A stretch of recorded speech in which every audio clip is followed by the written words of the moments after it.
Meus amados, eu quero convidar os irmãos para nós abrirmos a palavra de Deus. Mateus capítulo 7, a partir do versículo 21. Quantos acharam? Diga amém. Nem todo o que me diz Senhor, Senhor, entrará no reino dos céus, mas aquele que faz a vontade do meu Pai que está nos céus.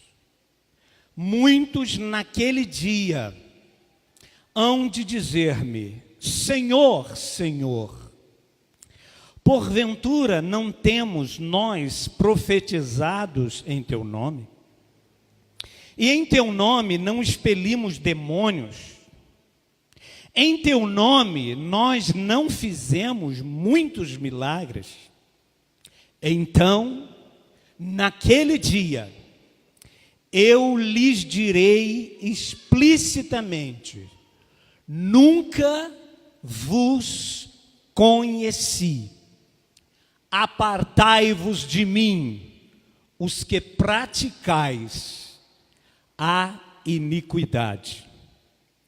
Todo aquele, pois, que ouve estas minhas palavras e as pratica, será comparado a um homem prudente que edificou a sua casa sobre a rocha.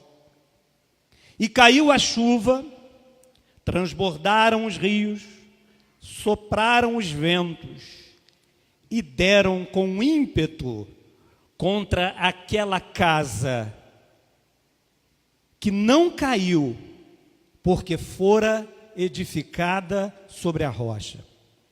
E todo aquele que ouve estas minhas palavras e não as pratica, será comparado a um homem insensato que edificou a sua casa sobre a areia.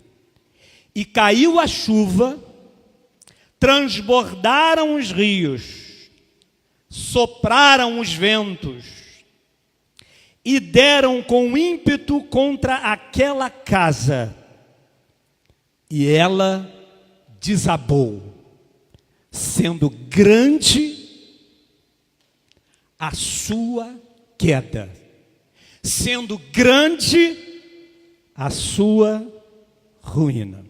Eu queria conversar com os irmãos sobre um tema que é um fenômeno que tem acontecido nos dias atuais. E é um triste fenômeno, e é um deplorável fenômeno, e é um trágico fenômeno. É sobre este fenômeno que Jesus fala aqui. É um dos fenômenos mais terríveis que tem graçado no meio da igreja. Chama-se as falsas conversões. A falsa conversão. Nós lemos aqui, esse texto que nós lemos aqui em Mateus capítulo 7, ele faz parte de um sermão pregado por Jesus. Um sermão bastante conhecido, um sermão famoso, que começa lá no capítulo 5 de Mateus. É o chamado Sermão do Monte, onde Jesus ele vai falar sobre as bem-aventuranças dos pobres de espírito, daqueles que têm fome e sede de justiça. É um dos 5 discursos de Jesus no livro de Mateus. Como um bom orador que Jesus era, como um bom pregador, a sua mensagem, ela tinha início, tinha meio e tinha fim. A mensagem de Jesus não era uma espécie de coxa de retalhos, sem unidade, sem harmonia. Ela tinha um princípio, um meio e um fim. Jesus começa pregando essa mensagem no capítulo 5. E no capítulo 7 de Mateus é que termina essa mensagem. O texto que nós acabamos de ler, ele é a chamada conclusão da mensagem. É o desfecho da mensagem. A mensagem ela tem uma introdução, em que você prepara o povo para ouvir aquilo que você tem a dizer. A mensagem, ela tem uma tese e depois ela tem a exposição dos argumentos que vão sustentar aquela tese que você anunciou no início do sermão.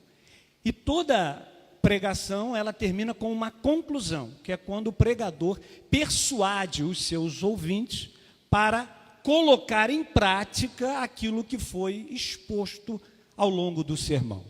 Então, essa parte das Escrituras Sagradas é a conclusão da mensagem.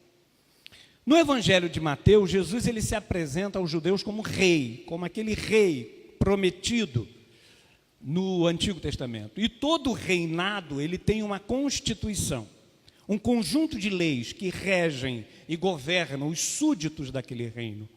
Então, o Sermão do Monte, Jesus ele traça as qualidades ou as características que identificam os verdadeiros súditos do reino.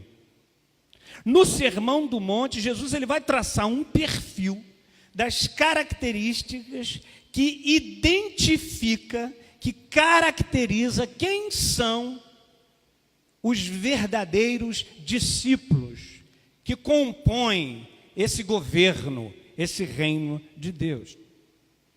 E não só no Sermão do Monte, no Sermão das Bem-aventuranças, Jesus ele vai traçar, ele vai falar sobre as características dos discípulos, as qualidades que devem ter esse discípulo, mas ele também, nesse sermão, ele vai apresentar qual é a recompensa, qual é o prêmio, qual é a gratificação daqueles que se enquadram, que preenchem, que aplicam na sua vida esses requisitos.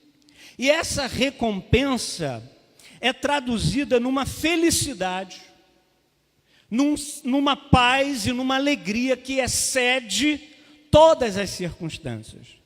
E essa recompensa que Jesus promete aos seus discípulos, verdadeiros, autênticos, genuínos, que cumprem com essas diretrizes traçadas no Sermão do Monte, essa recompensa chama-se bem-aventurança, bem-aventurado. Portanto, o Sermão do Monte, esse sermão, ele é dirigido aos discípulos de Jesus. Ele não é uma mensagem dirigida aos ímpios, a quem não conhece Jesus. Ele é uma mensagem dirigida aos discípulos.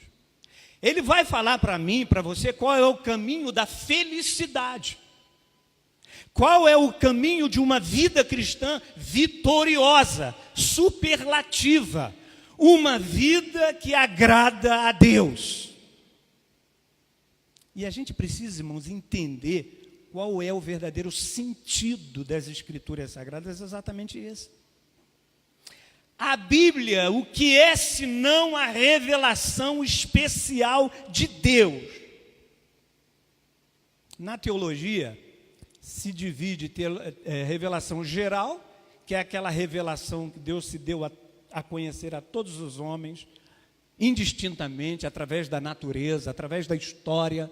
E o objetivo da revelação geral de Deus é ele se revela como criador de todas as coisas. Mas as Escrituras Sagradas, ela é a chamada revelação especial de Deus, dirigida a nós, especificamente. A revelação especial de Deus, traduzida nas Escrituras Sagradas, o que ela se propõe a revelar a nós? Como viver uma vida que agrada a Deus.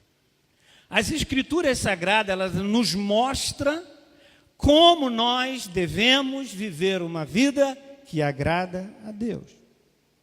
Então, depois de Jesus fazer a exposição do seu sermão, depois de Jesus ensinar aos seus discípulos o caminho para uma vida vitoriosa, o caminho para uma vida que agrada a Deus, o caminho para uma vida cristã autêntica, Jesus então ele conclui esse sermão, chamando a atenção dos discípulos. Presta atenção.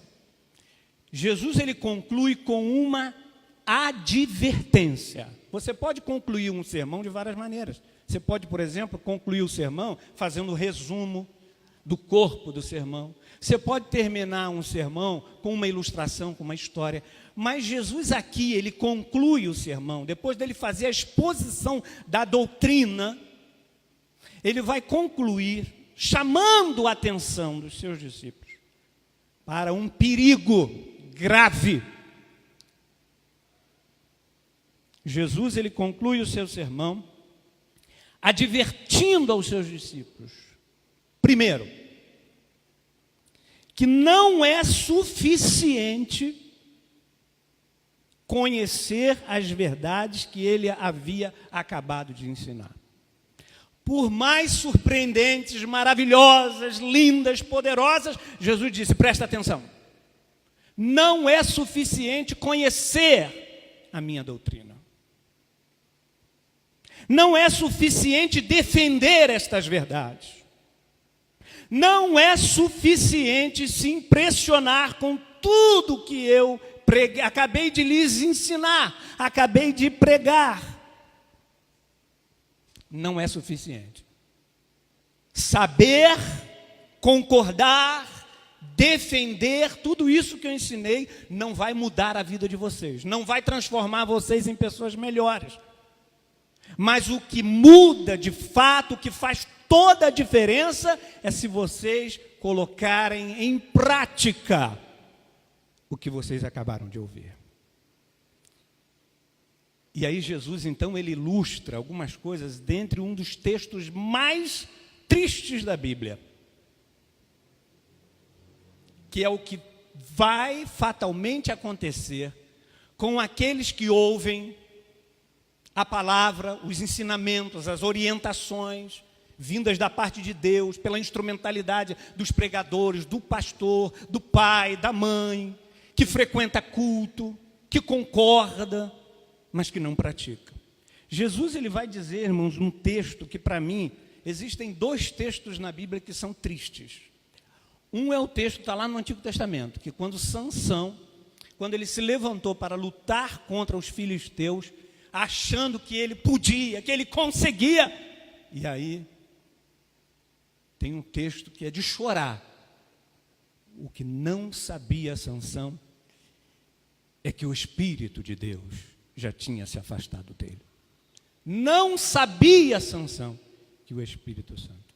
Isso é uma passagem triste, triste, triste. E a segunda texto mais triste da Bíblia é o do versículo 21. É no dia do juízo final. Jesus está dizendo, no dia do juízo final, muitos religiosos, Jesus está falando para crente, muitos naquele dia dirão, Senhor, Senhor, porventura nós não profetizamos em teu nome? Nós expelimos demônios, em teu nome nós fizemos muitos milagres. E esses tais, que tinham uma roupagem religiosa, que tinham um discurso religioso, que batiam no peito e diziam, eu tenho 10, 20, 30 anos de crente, portanto, estou habilitado. Jesus vai dizer, muitos naquele grande dia terão uma triste surpresa. Não vos conheço, vós que praticais a iniquidade.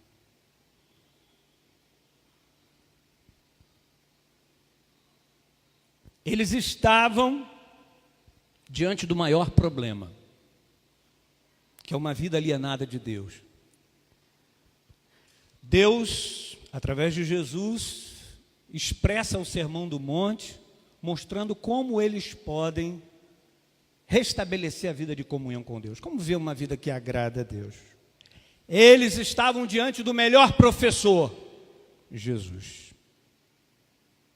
Estavam com a pior doença diante do melhor médico e diante da melhor receita do mundo.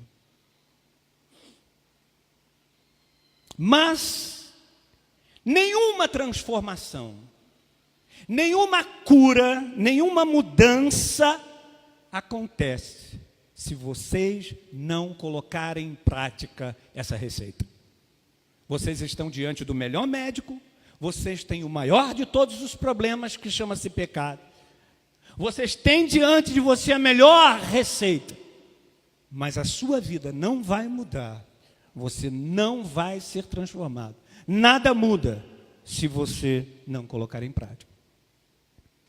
Resumindo, o que esse texto que nós lemos, o que Jesus quer ensinar através dessa parábola de dois homens, duas casas, uma construída sobre a areia, outra sobre a rocha, e quando veio o vento, os rios, uma caiu e a outra permaneceu de pé. O que Jesus está querendo ilustrar? Jesus está nos ensinando sobre o perigo, a insensatez que é aqueles que ignoram, aqueles que desprezam e aqueles que se contentam apenas em ouvir e não colocar em prática o que ouvem. Jesus vai dizer o seguinte: isto é uma insensatez, isto é um perigo. Jesus então está alertando a eles e a nós também. Então Jesus ele vai contar uma história para ilustrar esta verdade. A palavra ilustrar significa lançar luz. Isso é uma ilustração, serve para realçar uma ideia. É como se Jesus estivesse dizendo: olha, eu quero que vocês entendam. Entenderam ou quer que eu desenhe? Então eu vou desenhar para vocês. Já que Jesus, como um bom orador, ele sabia se valer dos recursos audiovisuais para que ele usou não apenas o elemento verbal, mas o elemento visual, dada a importância que é o fato de você ouvir. Jesus está tão preocupado que ninguém seja surpreendido naquele grande dia, que ele então vai contar essa história, que retrata dois homens. Um é chamado de insensato, louco, sem juízo, e o outro é chamado de prudente. Dois homens que retratam dois grupos na igreja. Essa parábola do prudente e do insensato, o insensato não é o ímpio. Não é a pessoa que nunca conheceu Jesus. Jesus aqui está retratando uma classe de pessoas que são crentes, que professam a fé em Cristo, mas que essa vida é um cristianismo que não é autêntico, é um cristianismo falso. Ele tem experiência de religião, mas não tem experiência de salvação. Então Jesus vai chamar essa pessoa, esse grupo, de insensato. Note que na parábola, os dois homens, ambos construíram uma casa. Tanto o cristão autêntico, verdadeiro, ele está construindo uma casa. E o que simboliza a casa? A casa simboliza a nossa vida. E com ela é o nosso casamento, os nossos relacionamentos, a nossa vida profissional, a nossa vida cristã. A casa é a vida. Ambos tinham um projeto de vida.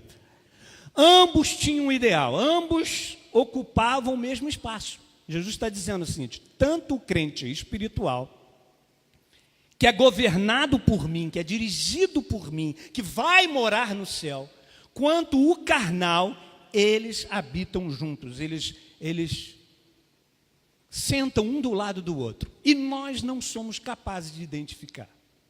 Para nós é um grupo só, mas para mim são dois grupos. As casas, elas são semelhantes, ambas pareciam seguras, ambas pareciam estar bem protegidas. A diferença da casa não estava naquilo que se via. A diferença estava naquilo que não se via, estava na base. A grande diferença não estava no teto, não estava nas paredes, não estava nas janelas. Da mesma forma, o que Jesus está nos ensinando é que no meio do povo de Deus existem aqueles que são verdadeiros e aqueles que são falsos. Aqueles que estão perdendo tempo, aqueles que nunca tiveram um genuíno encontro com Jesus e que serão surpreendidos naquele grande dia, se não se arrependerem, se não entrarem pela porta da conversão, pela porta do arrependimento. Jesus vai dizer que ambos têm o mesmo desejo, ambos têm um desejo de empreender, ambos querem se abrigar, ambos querem um aconchego, ambos querem uma casa. Tanto o crente espiritual quanto o carnal, ambos querem ir para o céu. Ambos querem ter uma vida vitoriosa. Ambos querem vencer as dificuldades da vida. Mas só um, de fato, naquele grande dia, vai entrar pelas portas celestiais. E Jesus, então, nos convida a fazer uma autoanálise. Que lições nós podemos aprender com essa parábola? Em primeiro lugar, essa parábola Jesus conta de duas pessoas que construíram. A gente tem uma ideia errada dessa parábola, a gente acha que o prudente, ele construiu a casa sobre uma rocha visível, e o louco construiu sobre um terreno arenoso, e quem olha, né, a casa, dá a impressão, quando você olha, você vê uma casa construída sobre uma rocha e uma sobre areia. Não é esse o sentido. Quem olhasse para ambas as casas, viriam que ambas as casas pareciam estar construídas sobre areia. A diferença é que o prudente, antes dele levantar as paredes, ele cavava a areia o quanto fosse possível até encontrar um solo rochoso, até encontrar rocha. E ele não se contentava enquanto não achasse a rocha. Ao passo que o insensato era alguém que tinha pressa de chegar, tinha pressa de construir. Eu quero construir, meu lema é construir, eu tenho um lema de vida, construa! E ele queimava etapas, ele não queria ter o trabalho de cavar, de buscar, de se esforçar. Ele não queria ouvir arquiteto. Que negócio de arquiteto é esse? Isso é besteira. Em primeiro lugar, esse homem que constrói a casa sobre a rocha, que Jesus vai dizer que é aquele que ouve e pratica, ele é chamado de prudente porque ele é uma pessoa que ouve, e não apenas ouve, mas ele pratica o que ouve. Enquanto o prudente parava para ouvir as pessoas mais experientes que ele, enquanto o prudente parava para ouvir a opinião dos especialistas, do arquiteto, enquanto o prudente lia o manual, ele parava para ouvir a opinião do expert, do arquiteto, que dizia para ele: não, é preciso calcular primeiro, é preciso planejar, traçar um plano, antes de você, é preciso fazer um estudo desse solo. Jesus está dizendo, o prudente é alguém que ouve, é alguém que para ouvir. O insensato não, o insensato ele acha que sabe tudo, o insensato é o autossuficiente, ele não ouve ninguém, ele não para ouvir, para ele construir é algo mole. Ele sabe tudo. O insensato é o retrato daquele crente que tem pressa em construir. Ele acha que ouvir arquiteto, ouvir especialista, que esse negócio de traçar planos, de fazer cálculo, isso é uma coisa absolutamente desnecessária. Jesus está dizendo, quem assim age é insensato, é louco. De quem Jesus está falando? Jesus está falando do crente no carnal, que para ele não precisa vir à escola bíblica dominical. Esse negócio de escola bíblica dominical, isso é altamente dispensável. Eu posso construir a minha casa, a minha vida, sem vir à escola bíblica dominical, eu já sei. Para que eu estar aqui às terças-feiras, ouvindo o pastor Marco Aurélio, ouvindo o pastor Wellington, que se debruçam para trazer um alimento sólido, bem fundamentado? Para que isso? É desnecessário, eu não tenho tempo para isso. É este alerta que Jesus está falando para nós. O insensato é aquele que queima etapas. O insensato é quem não para ouvir. O insensato é aquele que entende que essas coisas elas são desnecessárias. Não faz sentido nós irmos ao médico se você não estiver disposto a ouvir o que o médico tem a lhe dizer. É uma absoluta perda de tempo você ir ao médico, acreditar na potencialidade, na capacidade do médico, se você não está disposto a fazer e a cumprir com as recomendações do médico. De pouco vale ir a um especialista de qualquer tipo se você não está disposto a seguir as suas recomendações. Aí você diz, de fato, pastor, é um absurdo. Alguém ir ao médico com uma doença, com um problema, e a pessoa simplesmente não ouvir o médico, não praticar aquilo que o médico... É um absurdo, mas é isso que muitos de nós fazemos. É uma loucura, mas é isso que muitos de nós fazemos. Há milhares e milhares de pessoas que vêm aos domingos, que ouvem os ensinos, que ouvem a pregação, que conhecem o que Jesus ensinou, mas, no entanto, saem daqui e continuam as mesmas pessoas. Elas a ouvem falar que a oração é vital para o crescimento, mas sai daqui, não ora. Concorda, se impressiona, mas não ora. Ouve falar que é importante congregar, é bíblico, é importante para o nosso crescimento, Deus se agrada disso, mas sai daqui, esquece absolutamente tudo que ouviu. Jesus está dizendo que o homem que ouve e não pratica é uma pessoa sem juízo, é uma pessoa louca, é um insensato. O conhecimento só se torna importante quando colocado em ação. Conhecimento só é válido, conhecimento só é útil quando eu transformo o conhecimento em ação. Caso contrário, eu me torno mais culpado ainda. É isso que Jesus está alertando. Eu vos tenho transmitido esse conhecimento, mas esse conhecimento, por mais nobre que seja, por mais importante que seja, não fará diferença nenhuma se vocês não transformarem esse conhecimento em ação.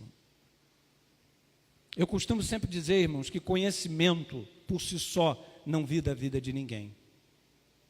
A maior prova disso é que toda vez que você vê um médico fumando, essa é a maior prova de que conhecimento sozinho não é suficiente.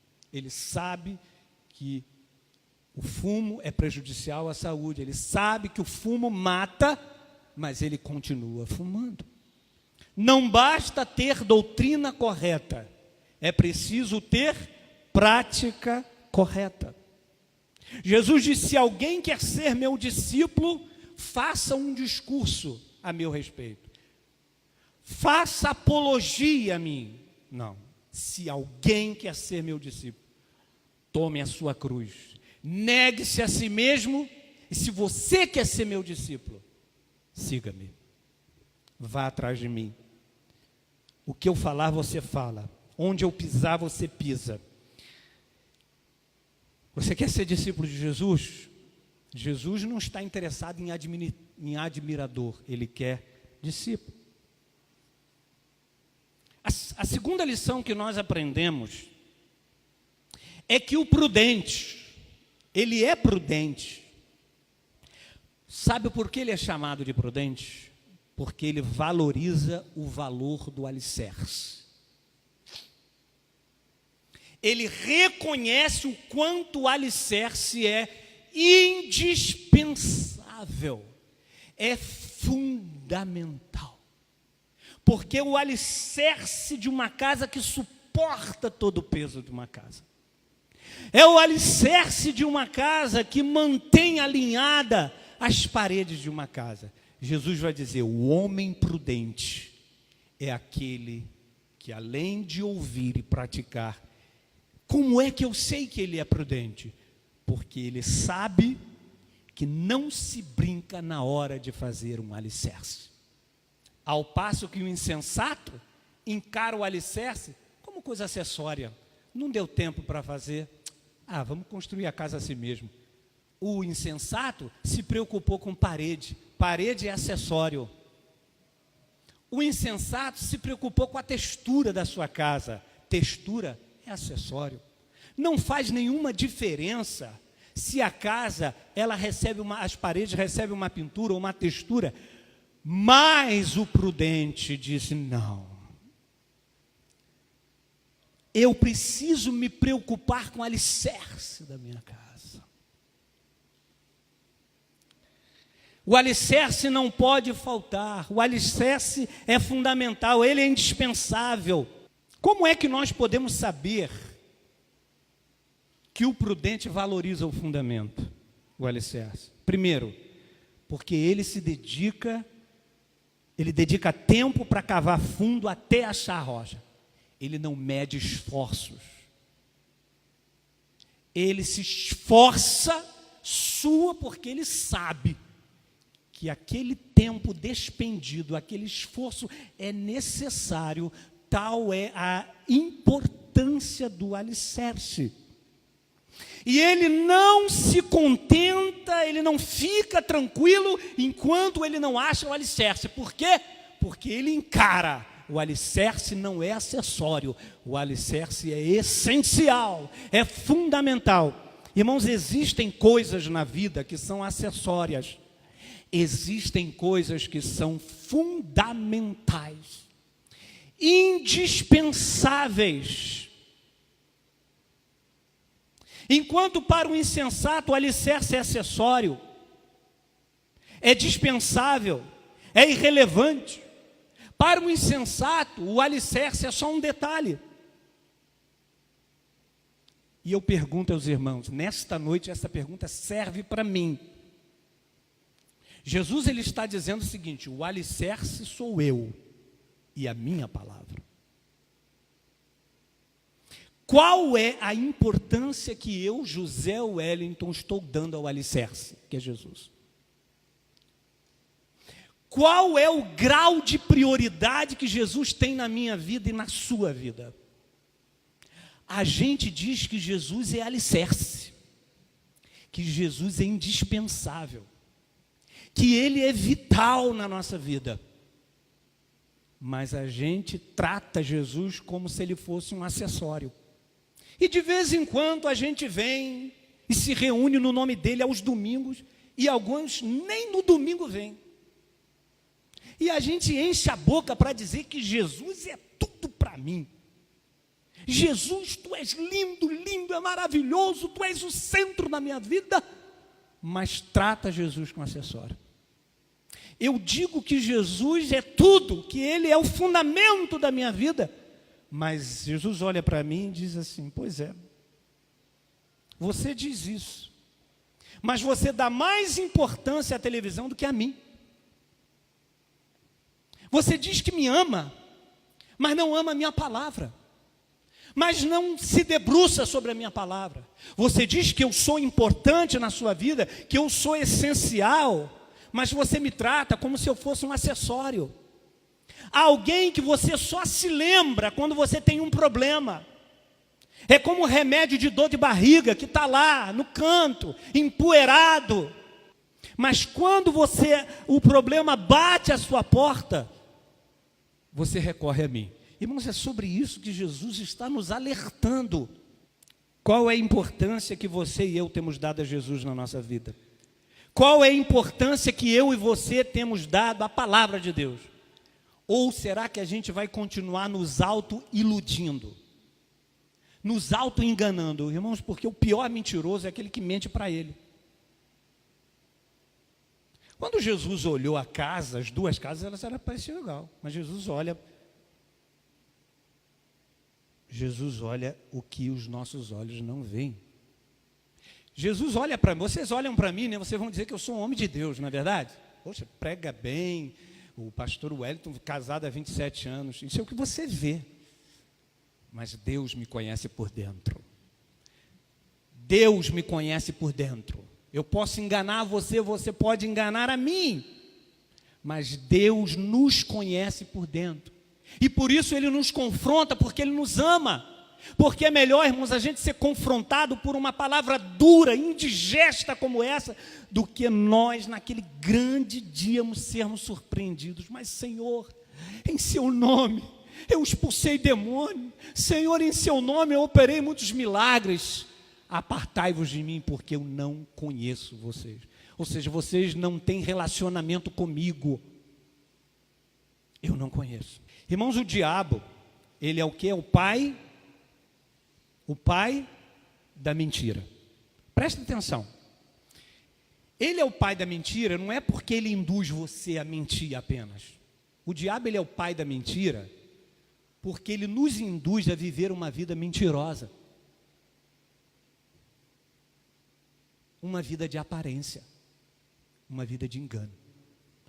Uma falsa conversão. E ele usa pessoas.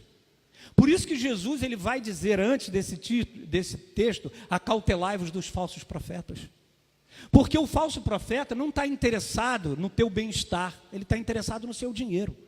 Ele está interessado na sua própria popularidade. Então ele não vai pregar uma mensagem como essa. Uma mensagem como essa, irmãos, não é uma mensagem que dá ibope. Uma mensagem como essa não atrai multidões. Agora, tem um detalhe. Mensagens triunfalistas que massageiam o nosso ego não atraem multidão, mas também não transforma a vida de ninguém. Não muda a vida de ninguém. Você continua vivendo aquela vida cristã medíocre, raquítica, falsa, e no último dia você vai ser surpreendido, porque você foi enganado pelos falsos profetas. Jesus disse, acautelai-vos dos falsos profetas. Acautelai-vos dos falsos profetas, que não falam o que é certo, mas eles ensinam o que dá certo, o que dá ibope. Terceiro lugar para terminar, o prudente, ele é chamado de prudente porque ele cavou a terra.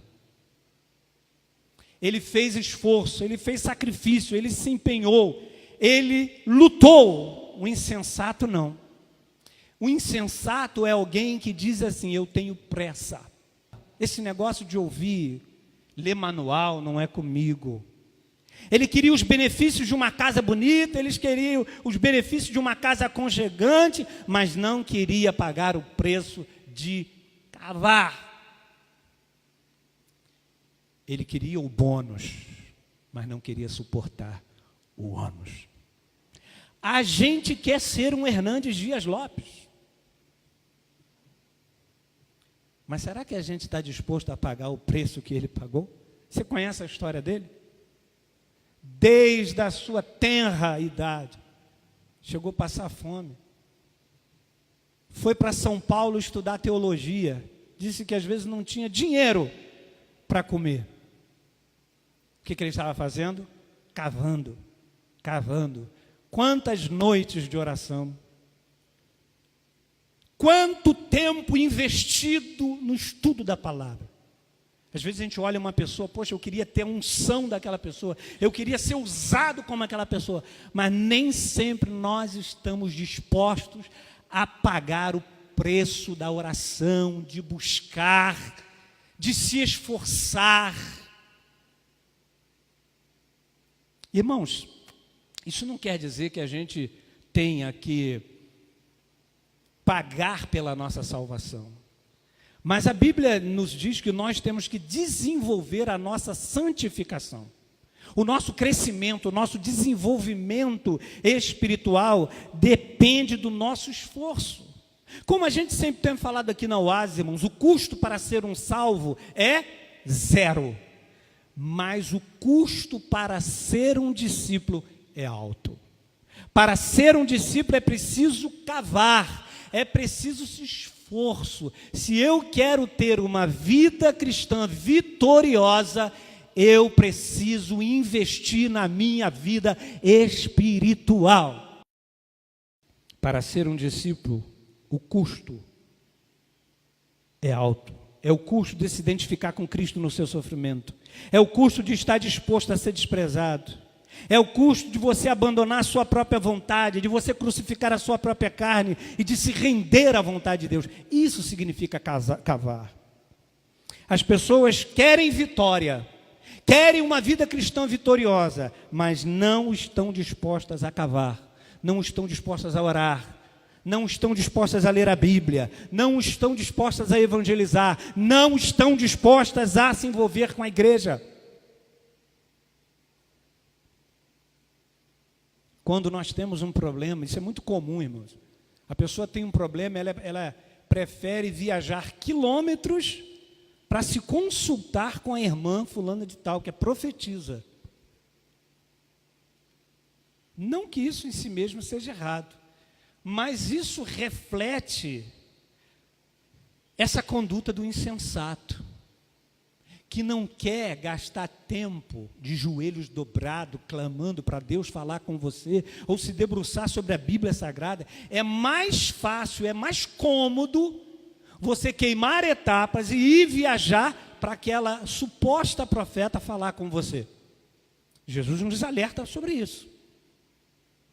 Esse é o comportamento do insensato. Ele não tem tempo para orar. Ele está ocupado demais para buscar a Deus. Ele quer construir uma casa. Mas essa casa vai cair, essa casa não vai suportar as adversidades.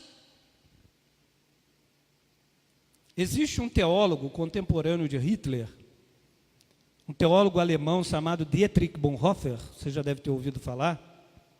Ele cunhou uma frase, certamente o pastor Marco Aurélio sabe, num dos livros dele, ele chama isso de graça barata. Essa expressão, que ela acabou se tornando muito popular, ela foi cunhada por esse teólogo, que foi perseguido por Hitler. Graça barata. O que ele chama de graça barata? É a pregação do perdão sem arrependimento. É isso que ele chama de graça barata. É um cristianismo sem Cristo. É um cristianismo sem compromisso. É um batismo sem compromisso. É uma vida cristã sem submissão a uma liderança. A graça barata é a graça sem discipulado, é a graça sem cruz, é a graça sem o Cristo encarnado. O Bonhoeffer chama a atenção que muitos estão vivendo essa graça barata, de querem Cristo, mas não querem se envolver com Cristo. Querem o cristianismo, mas querem viver um cristianismo totalmente divorciado de Jesus. E essa, irmãos, foi a condenação, a sentença em relação àqueles que no dia do grande julgamento se apresentou e disse: Senhor, Senhor, não temos nós profetizados em teu nome? Em teu nome não expelimos demônios, em teu nome não fizemos muitos milagres? Então lhes direi explicitamente: nunca vos conheci, apartai-vos de mim, os que praticais a iniquidade. Você sabe o que significa a palavra iniquidade? É importante você saber disso.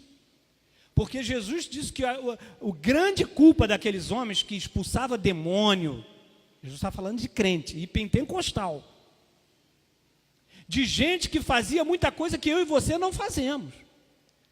Jesus disse: olha, sabe por que vocês estão aqui?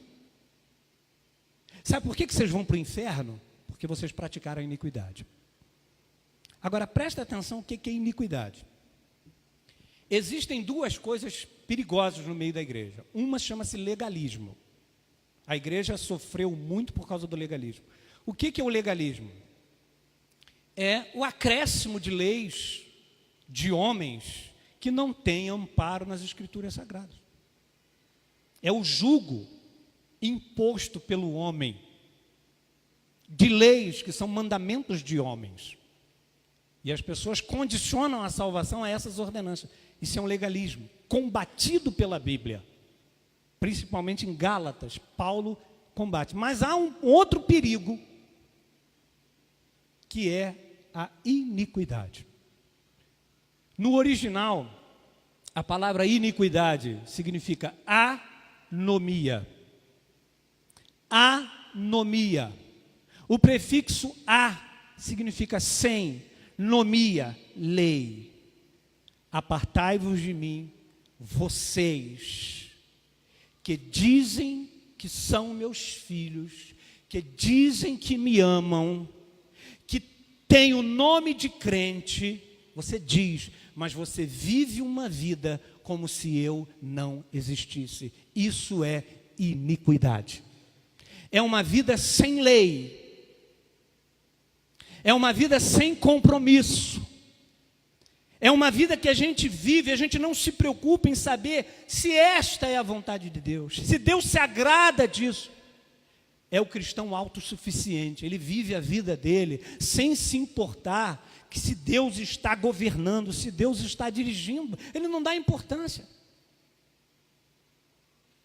E sabe qual é a maior prova disso, irmãos? É quando a gente, por exemplo, despreza a Bíblia. Como é que eu posso dizer que eu me interesso em saber a vontade de Deus, se eu quero fazer a vontade de Deus, se eu não leio a Bíblia, irmãos? Quantas vezes você leu a Bíblia essa semana? Quantas vezes você parou e falou, Senhor, fala comigo. Jesus, eu quero fazer a tua vontade. Jesus, eu quero ser um cristão verdadeiro. Senhor, é a sua vontade. A gente age igual um insensato. Vai construindo a nossa vida, o nosso casamento, os nossos relacionamentos. A gente vai fazendo e não para ouvir a direção de Deus. Vive uma vida como se Deus não existisse. Isso tem nome, ateísmo prático. Existe o ateísmo teórico, que é aquele que professa que Deus não existe. E quem é o ateísta prático? É aquele que admite intelectualmente que Deus existe, mas Deus só existe na sua cabeça. Porque na nossa prática, Deus não existe. No meu comportamento, Deus não existe. Eu sou uma pessoa mundana. Eu estou na igreja, mas eu continuo fazendo coisas que o mundo se agrada. Eu continuo vivendo uma vida de pecado. Isso é iniquidade. E não adianta, irmãos, falar glória a Deus, como nós temos um candidato aí. É coisa de maluco, é coisa de doido. A gente se impressiona com isso. A gente se impressiona. Irmãos, isso aí é um mecanismo psicológico. Isso é para impressionar. Cuidado com pessoas que tenha uma espiritualidade muito exacerbada. Cuidado com isso, irmãos. Cuidado. O importante é a base. Não julgue uma pessoa por aquilo que você vê, não. Pelo seu discurso, não. As casas pareciam iguais. Mas quando veio a chuva, a tempestade, sabe o que significa a chuva, a tempestade, o vento? O juízo. E veio o vento, e veio os rios, e a casa que não tinha alicerce caiu. A diferença principal das duas casas não está na aparência, mas no fundamento. E não estava também na intensidade do vento. Ah, você pode dizer, não, pastor, a casa caiu porque o vento que veio sobre a casa construída sobre a areia foi maior, a quantidade de água foi maior. Não. A intensidade foi a mesma. A diferença não está na intensidade do vento. A diferença está no alicerce sobre o qual a sua vida está construída, a sua casa. A casa edificada sobre a rocha é o exemplo de uma vida edificada em um relacionamento verdadeiro com Cristo. As provações, elas vêm. E quando elas vêm, quando o vento vem, é para provar a autenticidade da sua fé. Deus não precisa que você prove nada para Ele. Ele sabe se você é um cristão autêntico ou um pseudo-cristão. Ele sabe se a sua conversão ela é verdadeira ou se é falsa. Então Ele manda a provação para que no momento da provação, como um ouro é provado pelo fogo, as impurezas, as máscaras, elas caem.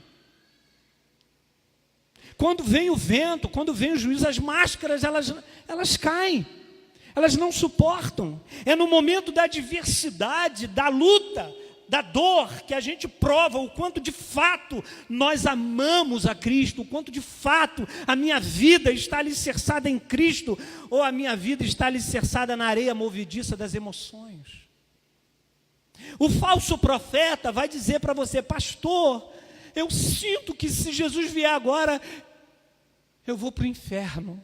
O falso profeta vai dizer assim: não, você não vai para o inferno. Como é que foi a sua conversão? Não, pastor, a minha conversão é o seguinte: eu estava passando lá em frente ao Oásis, aí de repente eu entrei lá, e a igreja é muito bonita, pastor.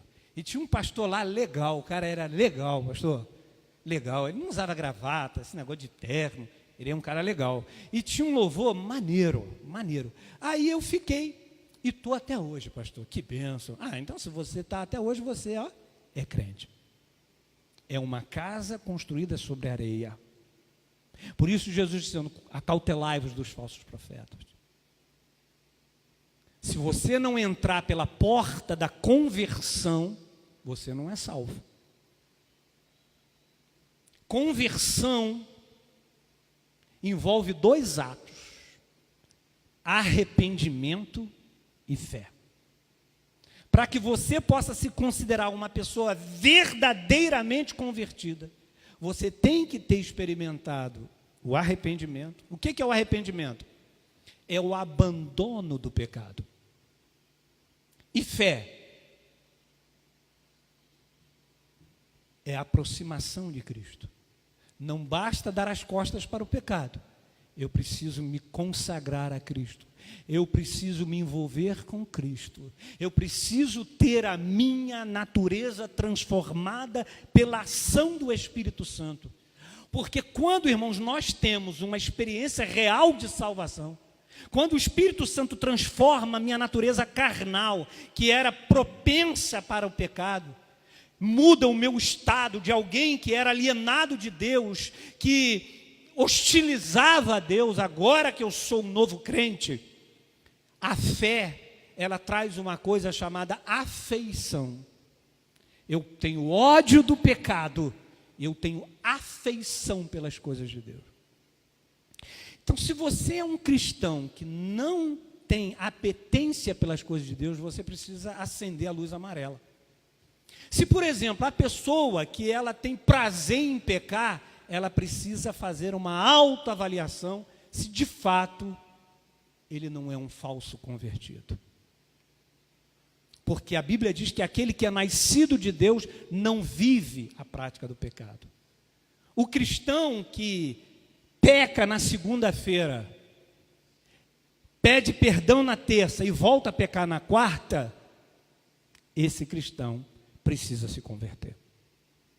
Porque o pecado na vida de um crente é um acidente. Eu queria que você se colocasse de pé em nome de Jesus. Enquanto o nosso tecladista vai fazer um fundo. Queridos, eu quero que você saia daqui entendendo o seguinte, que a casa, ela representa a nossa vida. A casa representa a nossa existência. E Deus, Ele é o autor da vida. A minha vida, a tua vida, ela está nas mãos de Deus. A sua vida física, a sua vida emocional e a sua vida espiritual é uma casa. Eu quero que você imagine na sua mente uma casa. A casa é a sua vida. Deus é que te deu essa vida. Ele pode tirar essa vida a hora que Ele quiser. Você hoje está aqui. Daqui a 10 segundos, você só está vivo porque Deus quer. Você já parou para pensar nisso, irmãos?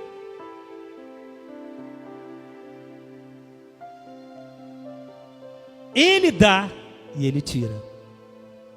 E se Deus te deu essa vida, que é transitória, você está aqui nessa terra por um tempo, Ele tem o direito de estabelecer as diretrizes para uma vida feliz. Nós somos uma obra em construção. Nós estamos construindo a nossa casa. E você e eu, nós temos duas opções. Deus coloca diante de você duas opções. Ou você vai alicerçar a sua vida, seu casamento, seus relacionamentos, seus negócios, com base nos parâmetros estabelecidos por Deus na sua palavra. Ou você vai seguir a orientação de Deus, ou você vai se submeter à vontade de Deus, que significa construir a casa sobre a rocha. Ou você vai fazer como insensato, como muitos crentes hoje, vivendo a vida do nosso jeito, da nossa maneira. Fundamento significa comprometimento. Casa sem fundamento significa cristianismo sem Cristo. Há muita gente vivendo um cristianismo sem Cristo. Isso é uma incoerência, isso é um paradoxo.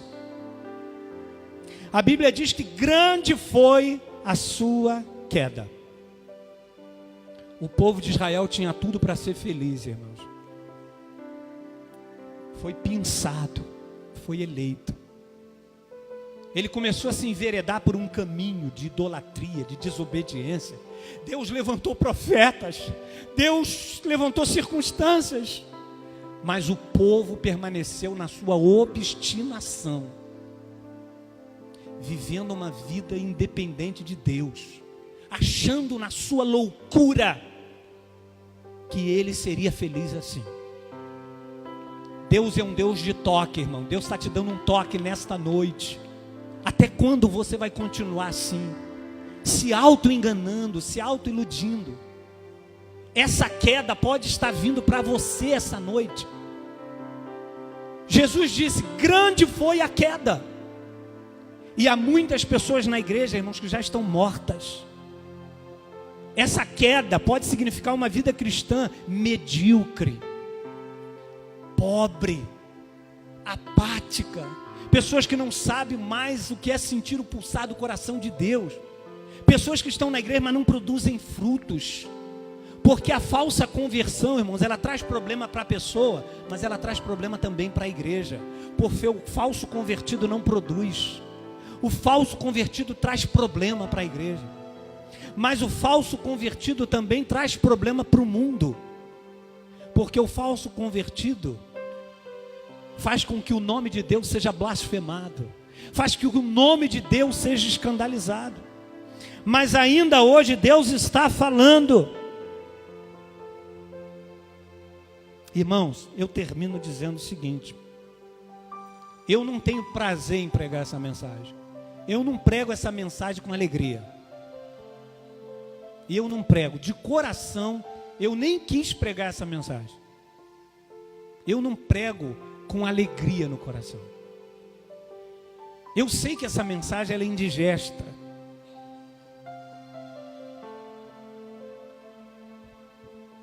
Mas eu ainda prefiro uma dura verdade do que uma doce mentira.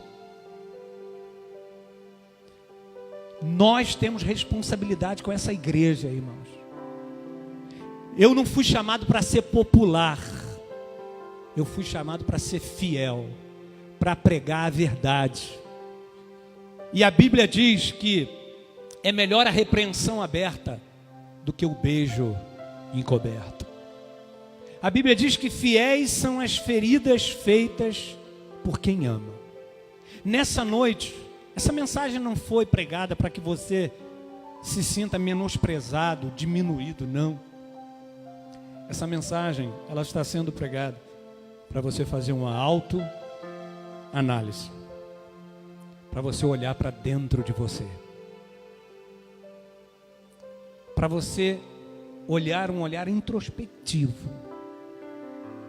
A Bíblia diz lá em Apocalipse: quem é sujo, suje-se mais ainda. Quem é santo, santifique-se mais ainda. O que a Bíblia está dizendo?